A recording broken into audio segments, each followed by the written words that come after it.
মনে হচ্ছে বিপদ যেন পিছু ছাড়ছেই না। বিএনপির সাবেক নেতা বলা যায় মুক্তিযোদ্ধা ফজলুর রহমানের পিছু যেন আলোচনা সমালোচনা থামছেই না এবং বিতর্ক থামছেই না। একের পর এক তার চটকদার মন্তব্য বিভিন্ন জনের চক্ষুশূল হচ্ছেন তিনি, এবং সেই চক্ষুশূল হওয়া বিভিন্ন জনের বিরাগভাজন হচ্ছেন এবং বিভিন্ন স্টেক হোল্ডার তার বিরুদ্ধে একের পর এক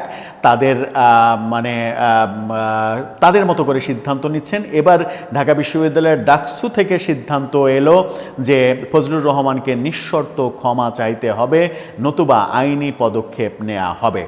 মূলত সময় টেলিভিশনের সঙ্গে সাক্ষাৎকারে ঢাকা বিশ্ববিদ্যালয় ডাকসুর নির্বাচন এবং ঢাকা বিশ্ববিদ্যালয়ে ভর্তি পরীক্ষার পদ্ধতি নিয়ে তিনি তির্যক মন্তব্য করেছিলেন, অনেকটা তিতা কথা বলেছিলেন। সত্য কখনো কখনো এত বেশি তিতা হয় যে সেটা আসলে আস্বাদন করতে অনেক বেশি কষ্ট হয়। সেরকম একটা মন্তব্য বোধহয় তিনি করে ফেলেছেন, যেটা তার কাছে মনে হয়েছে সত্য কথা, কিন্তু ডাকসু মনে করছে যে এটা ঢাকা বিশ্ববিদ্যালয় এবং ডাকসুকে বিতর্কিত করেছে, সেই কারণে তাকে ক্ষমা চাওয়ার আলটিমেটাম দেয়া হলো। কি হয়েছিল আদতে, কি বলেছিলেন তিনি, সেটা একটু বোঝার চেষ্টা করবো এই ভিডিওতে। থাকবেন পলিটিক্স টিভির নিয়মিত আয়োজনে।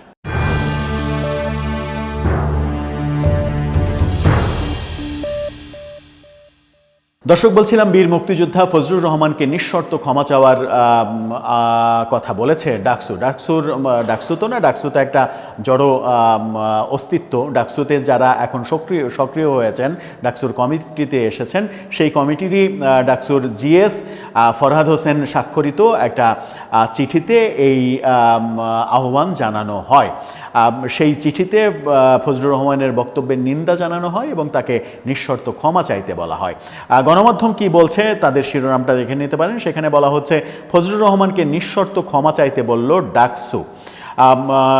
বিস্তারিত খবরে বলা হচ্ছে, ঢাকা বিশ্ববিদ্যালয়ের শিক্ষার্থীদের নিয়ে বিএনপির চেয়ারপারসনের উপদেষ্টা অ্যাডভোকেট ফজলুর রহমানের অবমাননাকর মন্তব্যের তীব্র নিন্দা ও প্রতিবাদ জানিয়েছে ঢাকা বিশ্ববিদ্যালয়ের কেন্দ্রীয় ছাত্র সংসদ ডাকসুর সাধারণ সম্পাদক এস.এম. ফরহাদ হোসেন স্বাক্ষরিত প্রেস বিজ্ঞপ্তিতে এমনটা জানানো হয়েছে। এতে বলা হয়, ডাকসু নির্বাচন পরবর্তী সময়ে বিএনপির নেতৃস্থানীয় পর্যায় থেকে ঢাকা বিশ্ববিদ্যালয়ের শিক্ষার্থীদের বিক্রি হয়ে যাওয়া মস্তিষ্ক, ট্রেন্ডে গা ভাসানো, দাসী, পশ্চাৎপদ ইত্যাদি ঘৃণিত বিশেষণে আখ্যায়িত করা হয়েছে। একই সঙ্গে পুরো বিএনপিকেই তারা দোষারোপ করছে। একই সঙ্গে ফজলুর রহমান ঢাকা বিশ্ববিদ্যালয়কে হাটহাজারী মাদ্রাসায় রূপান্তরিত হয়েছে বলে মন্তব্য করেছেন। এই মন্তব্যের মধ্য দিয়ে তিনি ঢাকা বিশ্ববিদ্যালয়ের শিক্ষার্থীদের প্রতি চরম বিদ্বেষ এবং সামাজিক বিভাজনের বর্ণবাদী মনোভাব প্রকাশ করেছেন। ২৪ পরবর্তী বাংলাদেশে এমন ঘৃণ্য মনোভাবের বহিঃপ্রকাশ জুলাইয়ের আকাঙ্ক্ষার বিপরীত। ঢাকা বিশ্ববিদ্যালয় একটি অসাম্প্রদায়িক মুক্তবুদ্ধি চর্চার কেন্দ্র এবং দেশের গণতান্ত্রিক আন্দোলন সংগ্রামের সূতিকাগার। শিবিরের এস.এম. ফরহাদ তিনি স্বীকার করছেন, ঢাকা বিশ্ববিদ্যালয় একটি অসাম্প্রদায়িক মুক্তবুদ্ধি চর্চার কেন্দ্র এবং দেশের গণতান্ত্রিক আন্দোলন সংগ্রামের সূতিকাগার। এরপরে তিনি বলছেন, ধর্ম, জাতি, বর্ণ ও মতাদর্শ নির্বিশেষে সকল শিক্ষার্থীর সমান মর্যাদা ও অধিকার নিশ্চিত করার মাধ্যমে ঢাকা বিশ্ববিদ্যালয় ইতিমধ্যে একটি মাল্টিকালচারাল প্রতিষ্ঠান হিসেবে শতবর্ষ পাশ করেছে। এই মাল্টিকালচারাল প্রতিষ্ঠান বলতে তিনি কি বুঝিয়েছেন সেটা তিনিই ভালো বলতে পারবেন, অন্তত আমাদের বোধগম্য হচ্ছে না। এমন প্রেক্ষাপটে রাজনৈতিক স্বার্থ চরিতার্থ করার লক্ষ্যে প্রকাশিত ঘৃণ্য ও বর্ণবাদী বক্তব্য শুধু শিক্ষার্থীদের নয়, বরং ঢাকা বিশ্ববিদ্যালয়ের গৌরবময় ইতিহাস, ঐতিহ্য ও সংগ্রামের অবমাননা। এখানে আরও বলা হয়, ঢাকা বিশ্ববিদ্যালয়ের কেন্দ্রীয় ছাত্র সংসদ দৃঢ়ভাবে জানাচ্ছে এ ধরনের অবমাননাকর বক্তব্য কোনোভাবেই গ্রহণযোগ্য নয়। অ্যাডভোকেট ফজলুর রহমানকে তার এহেন দায়িত্ব জ্ঞানহীন ও নিন্দনীয় বক্তব্যের জন্য ঢাকা বিশ্ববিদ্যালয়ের শিক্ষার্থী সমাজের কাছে নিঃশর্ত ক্ষমা চাইতে হবে। এতে আরও বলা হয়, ভবিষ্যতে এ ধরনের বিভেদমূলক ও বিদ্বেষপূর্ণ বক্তব্য থেকে বিরত থাকার আহ্বান জানানো হচ্ছে। ডাকসু ঢাকা বিশ্ববিদ্যালয় ও এর শিক্ষার্থীদের মর্যাদা অক্ষুণ্ণ রাখার বিষয়ে দৃঢ় প্রতিজ্ঞাবদ্ধ। বিশ্ববিদ্যালয় ও শিক্ষার্থীদের স্বার্থ যে কোনো বর্ণবাদী ও অবমাননাকর বক্তব্যের বিরুদ্ধে ডাকসুর অবস্থান জারি থাকবে।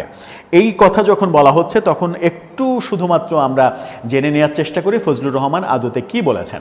ফজলুর রহমান সম্প্রতি সময় টেলিভিশনের সাক্ষাৎকারে তাকে প্রশ্ন করা হয়েছিল ডাকসু নির্বাচন নিয়ে। সেখানে বলেছেন যে ডাকসু জিতে শিবির মনে করছে যে এটা জাতীয় নির্বাচনেও প্রভাব ফেলবে, এই স্বপ্ন তাদের সফল হবে না, জাতীয় নির্বাচনে এটার কোনো প্রভাব পড়বে না। জামাতের ভোটের ইকুয়েশন তিনি বলেছেন যে 7% ভোট হয়তো ছিল, এখন আরও 1% কমেছে, 6% নির্বাচন। এবং ডাকসু ঢাকা বিশ্ববিদ্যালয় সম্পর্কে যে মন্তব্যটা তিনি করেছেন সেটা হচ্ছে যে শিবিরের এই ভূমিধস বিজয়ের পেছনে তিনি মনে করেন যেটা, সেটা হচ্ছে যে শেখ হাসিনা ঢাকা বিশ্ববিদ্যালয়ে ভর্তি পদ্ধতি যে পরিবর্তন করেছিলেন এবং ভর্তি পদ্ধতি পরিবর্তন করে মাদ্রাসা শিক্ষার্থীদের সাধারণ শিক্ষার্থীদের সাথে একই রকমভাবে পরীক্ষায় অংশগ্রহণ করে ঢাকা বিশ্ববিদ্যালয়ে ভর্তির যে সুযোগ, এবং সেই ক্ষেত্রে এসএসসি এবং ইন্টারে মাদ্রাসা লেভেলে দাখিল এবং আলিম পরীক্ষায় প্রাপ্ত নম্বরের ভিত্তিতে যে নম্বর যোগ হয়, শতকরা নম্বর যোগ হয়, সেটাই ঢাকা বিশ্ববিদ্যালয়ে মাদ্রাসা শিক্ষার্থীদের অভয়ারণ্য তৈরি করেছে। এবং তিনি বলছেন যে দাখিল এবং আলিম পরীক্ষায় অনায়াসেই মাদ্রাসায় 99% নাম্বার পেয়ে যায় ছাত্রছাত্রীরা, সেখানে সাধারণ যে শিক্ষা ব্যবস্থা সেখানে 99% নাম্বার তো অনেক দূরের কথা, 70% নাম্বার পেতে শিক্ষার্থীদের হিমশিম খেতে হয়। যার ফলে শেখ হাসিনা যে নিয়ম করেছিলেন মাদ্রাসা শিক্ষার্থীদের একই রকমভাবে ভর্তি পরীক্ষায় অংশগ্রহণ করা এবং মার্কের গ্রেডিংয়ের ভিত্তিতে তারা মার্কের গ্রেডিংয়ে অনেকখানি এগিয়ে যায়, এগিয়ে গিয়ে তাদের যে প্রাপ্ত মার্কের ভিত্তিতে গ্রেডিংয়ে এগিয়ে যাওয়ার ফলে ঢাকা বিশ্ববিদ্যালয়ে এখন সবথেকে বেশি মাদ্রাসা শিক্ষার্থীরা ভর্তি হতে পারছে। তিনি বলেন যে এটাকে আমি আর বিশ্ববিদ্যালয়ে মনে করি না, এটা একটা মাদ্রাসায় রূপান্তরিত হয়েছে। সেই মন্তব্য তিনি করেছেন। সেই মন্তব্য ডাকসুর শিবির প্যানেল যারা জয়ী হয়েছে তাদের মানে পছন্দ হয়নি। আমরা জানি যে ডাকসুর যে যারা অংশগ্রহণ করেছিলেন ডাকসু নির্বাচনে, অন্তত 4 শতাধিক এই ডাকসু নির্বাচনের প্রতিনিধি মাদ্রাসা ব্যাকগ্রাউন্ডের, যাদের লেখাপড়া শুরু হয়েছে মাদ্রাসা থেকে। সেটা একটা ব্যাপক আলোচনা ছিল, এর আগে এটা নিয়ে অনেক আলোচনা হয়েছে এবং শেখ হাসিনা শুধুমাত্র ঢাকা বিশ্ববিদ্যালয়ের ক্ষেত্রে না, বাংলাদেশে বিশ্ববিদ্যালয়ে ভর্তির ক্ষেত্রেই ওই নিয়মটা শিথিল করে মাদ্রাসা শিক্ষার্থীদের শিথিল করার ফলে বিশ্ববিদ্যালয়গুলোতে এখন মাদ্রাসা শিক্ষার্থীরা তাদের ওই প্রাপ্ত মার্কের গ্রেডিংয়ে অনেক বেশি এগিয়ে থেকে তারা অনেক বেশি চান্স পাচ্ছে। এই সমালোচনা চতুর্দিকে রয়েছে। ফজলুর রহমান সেই কথাটা বলে শেখ হাসিনাকে দোষারোপ করে এবং ঢাকা বিশ্ববিদ্যালয়কে মাদ্রাসায় রূপান্তরিত করেছে শেখ হাসিনা, সেই অভিযোগটা করেছেন, যে অভিযোগের প্রেক্ষিতে ডাকসু থেকে ডাকসুর ভিপিজিএস তারাও যেহেতু মাদ্রাসা ব্যাকগ্রাউন্ডের, সেহেতু তারা ব্যাপারটাকে অসম্মানজনক ভাবছে এবং ঢাকা বিশ্ববিদ্যালয়ের জন্য অসম্মানজনক, এবং অসম্মানজনক ভেবে ফজলুর রহমানকে ক্ষমা চাওয়ার কথা বললেন। এখন দেখা যাক ফজলুর রহমান ক্ষমা চান নাকি অন্য কোনো পদক্ষেপ নেন নাকি কি মন্তব্য করেন, সেটার ভিত্তিতে পরবর্তী পদক্ষেপে কি পদক্ষেপে যায় ডাকসু কর্তৃপক্ষ, সেটাই এখন দেখার বিষয়। দর্শক, আপনার কি মনে হয়, ফজলুর রহমান কি সত্য বলে ফেঁসে গেলেন, নাকি কোনো কোনো সত্য কখনো কখনো বলতে হয় না, এটাও মাথায় রাখা উচিত? আপনার মতামত জানিয়ে লিখতে পারেন আমাদের কমেন্ট বক্সে।